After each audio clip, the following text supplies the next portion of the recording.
Здравейте, колеги от ловна дружинка Чакаларово. Включваме се тая сутрин рано. Това не е най-големият екземпляр за тази година. Шампиона да седни там до него. Виждате го шампиона, но след малко ще дойдем и до шампиона. Сутринта рано го динахме това прасе. Аз и Сашко мръднахме от посиите малко и го изтървахме, ама за сметка на това Бисер ти какво направи? Преварих го, гърмях му и аз го изтървах и... И къде отиде?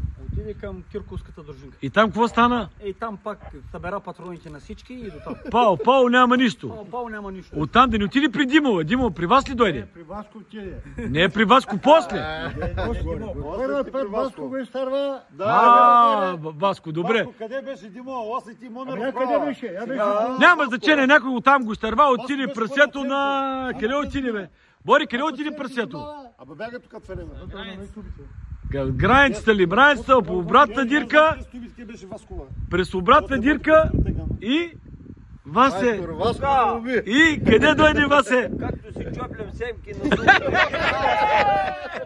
сухата чешма, както си чоплям семки и суша по една чат, нещо идва. Фърлям семките и ставам, гледам го, идва мърчо. Викам, ти си изгорял вече, край. Много точен изстрел. Вижте за какво става въпрос. Виждате къде го ударил Васко. Много точен изстрел. Кажи кой те научи Васко да стреляш, кой те тренираше.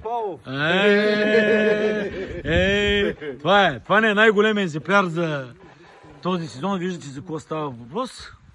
Голямо трофейче. Приплодите ги изтървахме. Къде отидаха приплодите? Вали, оставихме ги там ли? Какво стана? Колю ще каже, той. Колю ти ли стреля на приплода? Какво направи? Ама изтървали. 20 кг избяга. Много малко, не мога го уча. Това е, колеги, от ловна дружинка Чакаларово. Продължаваме лова. Умори на много това прасе. Гонихме го 2-3 часа, обаче накрая, виждате за какво става въпрос. Накрая всичко се връща така благополучно и ударихме на хубаво прасенце. Това е, колеги, за сега. По-късно може да се включим.